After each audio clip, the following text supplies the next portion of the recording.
Hi, good evening, everybody. Welcome and thank you for joining us. For those of you who I have not yet met, my name is David Sung and I'm the president of Nicola Wealth Management.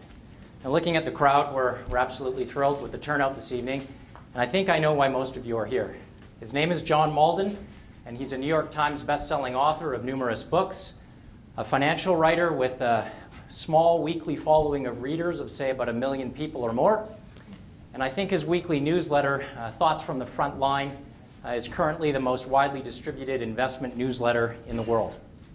Now, there's a reason why we brought John Mauldin here with us to Toronto to present with us, and here's where I go into a little bit of self-deprecating humor. I think for those of you who are here who aren't clients, if you had received an invitation in the mail from a financial advisor, I think these days the following slide probably pretty much sums up just how many of you would actually show up to the presentation. If you're at the back, it says, Loss Corp Financial Services. Lose money now, we'll show you how. Joking aside, I think it's actually true. For the past 10 to 12 years, I think there's a lot of unhappy investors out there with regards to how their investments have performed. And I was reading last week in the Globe and Mail, Gary Schilling, one of John Mauldin's acquaintances, he commented that right now the price of the S&P 500, right now it's about 4% lower than what it was 12 years ago on January 1st of 2000. Now on the following chart here, at the back it might be hard to read, but you'll get the picture. Here I'm using the Dow because it has 115-year history of price. And what you can see highlighted by those red bars is prior to the current cycle that we're in, the previous 3 sideways trading markets or cyclical bear cycles have lasted on average between the 3 of them a little over 15 years. So what that means is, by way of example, in 1966, if you had bought any of the big blues, Ford, Coke, Pepsi, GM, Xerox, McDonald's, I think you get the picture, and you held those for 17 years later, in 1982, they were pretty much worth the same price. Now the current sideways trading market that we're in, we're at 13 years, and there's a number of analysts who suggest that this one could last potentially even longer. Now John's been writing about sideways trading markets for some time, and I think the term he uses is a muddle-through period, and perhaps we'll hear John talk a little bit more about that later. As John's exclusive Canadian partner, we've had a successful working relationship for the past 4 to 5 years, which I'll touch on in a moment. But first, I'm going to give everyone a brief overview of the agenda tonight. So I'm going to speak for a few more minutes, and then we actually have another guest this evening, Matt Skip from SW8.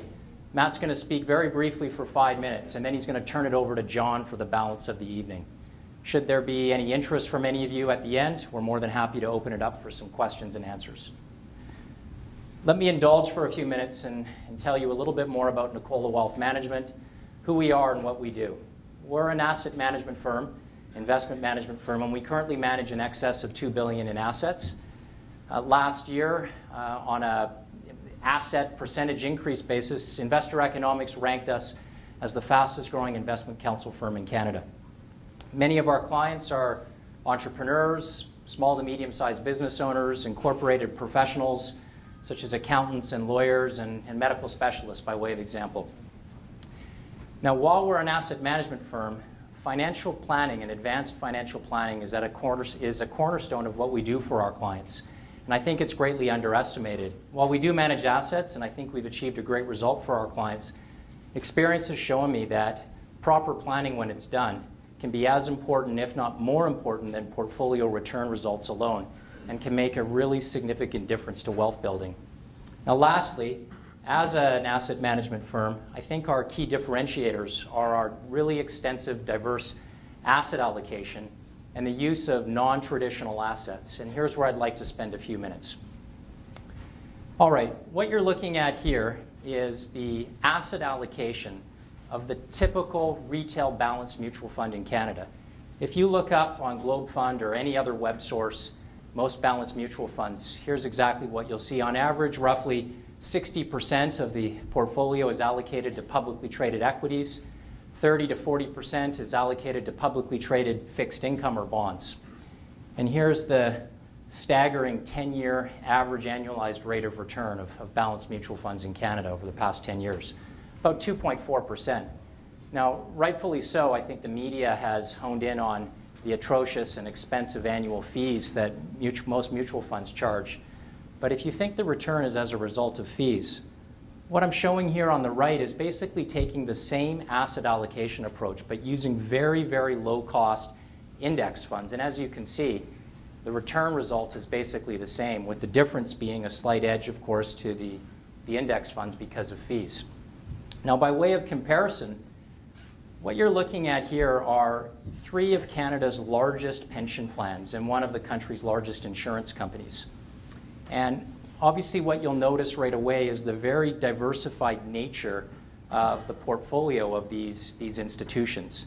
They have a very similar asset allocation, and instead of having roughly 60 to 70% of the portfolio allocated to publicly traded equities, they have roughly half that, maybe a 30% exposure, with the difference being an allocation to what some deem to be or call non-traditional assets. That would be high-grade commercial real estate. That would be infrastructure assets, private equity, private debt, mortgages, farmland, and other alternative assets.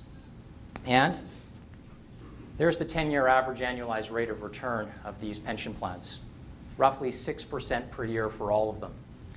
Last year, The Economist magazine did a really great article highlighting Canadian pensions. It was called Maple Revolutionaries. And they pointed out that out of the 300 largest pensions in the world, out of the top 20 best performing, Canada had 4 of them, many amongst that group right there. So just a quick note on the Canada Pension Plan. I think there might be 1 or 2 people from the Canada Pension Plan Investment Board in the audience tonight, and they'd probably want me to point out that for their most recent fiscal period ending 2012, their return number is 6.2%. But either way, I think that you get the point. Their diverse asset allocation is very different than what you see in most retail investor portfolios. So let me give you a couple of quick examples of what I mean by alternatives. Most of you here probably are familiar with Skype. That's the internet chat, or the internet phone and video service. But I think what most Canadians don't know is that the Canada Pension Plan Investment Board, on behalf of Canadians, in 2009, invested $300 million by buying a 15% stake in Skype as a private company. And 2 years later, when Skype was purchased by Microsoft, Canada Pension Plan stake turned into $1 billion. So over 3 times the money in a 2-year period of time. Maybe a more recent example, and this one might be a little bit racy. Canada Pension Plan recently loaned, by way of private debt, $400 million to Formula One or F1 racing. Racy. I know. Maybe an example a little bit closer to home for you Torontonians, the Toronto Maple Leafs. For years, up until just recently, owned by the Ontario Teachers' Pension Plan. And the Toronto Maple Leafs are probably the NHL's most, if not one of the most profitable hockey franchises. Another example of a private equity investment. Now, being from Vancouver, I take great pride in saying that while the Leafs may be the most profitable hockey team, maybe not the best performing hockey team. Also from Vancouver, an example I can give you is Pacific Centre Shopping Mall in downtown Vancouver, one of Vancouver's largest shopping centres, owned by the Ontario Teachers' Pension Plan for years. High occupancy, great rents, a great cash flowing investment for years for Ontario Teachers' Pension. So those are a couple of quick examples. There's Nicola Wealth Management. There's our asset allocation. Very, very similar to the pension plans, and no surprise, same type of rate of return. Now, all of those institutions, including the mutual funds, they all employ very bright, smart stock pickers. So I don't think it's the stock picking ability that really makes the significant difference. It's the decision on the asset allocation. Just due to our time and everyone wanting to hear John speak, I'm obviously not going to cover off all our differentiators, but I will give you 2. Commercial real estate. The pension plans own a lot of it, and they have for years. And ultra-high net worth investors have made their wealth and protected their family's wealth for generations using high-grade commercial real estate. Yet there seems to be an absence of it in many retail investor portfolios. So let me give an example of this. Nicola Wealth Management, along with our clients, collectively using our collective wealth, for years we've been investing and owning directly hard asset commercial real estate. Our average annual return since we've been doing this since 1999 has been a little over 16%. So I'll give you a couple of examples. In the top left, what you're looking at is St. Andrew's Place. It's located in John Mauldin's home state, just outside of Houston in Texas. And I'm sure John will tell you that Texas is one of the fastest growing states in the U.S. and it has net immigration. We purchased this a little over a year ago at an 8.5% cap rate, and it has over 95% occupancy. And really quickly, cap rate in real estate quite simply means, by way of example, if we invest $100,000, then on an annual basis, net of all expenses, we're receiving $8,000, $8,500 per year in rent. 8 divided by 100, an 8% cap rate. Another example, on the bottom left are 3 historic downtown Seattle buildings. Just to give you a visual image, it's in an area that's very similar to Yorkville here in Toronto. In 2007, an investor group purchased those buildings for $37 million, and GE Capital gave them a whopping $29 million mortgage. Fast forward 2008, a little while later, this investor group goes under. We purchased these 3 buildings just a little shy of 1 year ago. We purchased them for about half the 2007 price, $18 million, a 7.5% cap rate, and we're using the Canadian dollar that's now on par with the US dollar. Commercial real estate is a great cash flowing asset, and we think it has obviously has a place in a well-diversified portfolio. And lastly, and maybe this is a good segue, I think the catalyst for our relationship with John Mauldin, and as readers, you probably know that he's spoken about this for years, the use of what I would call alternative investments to protect and grow portfolios in sideways trading markets. And what I mean by alternatives is not necessarily correlated or moving in the same direction as the public markets.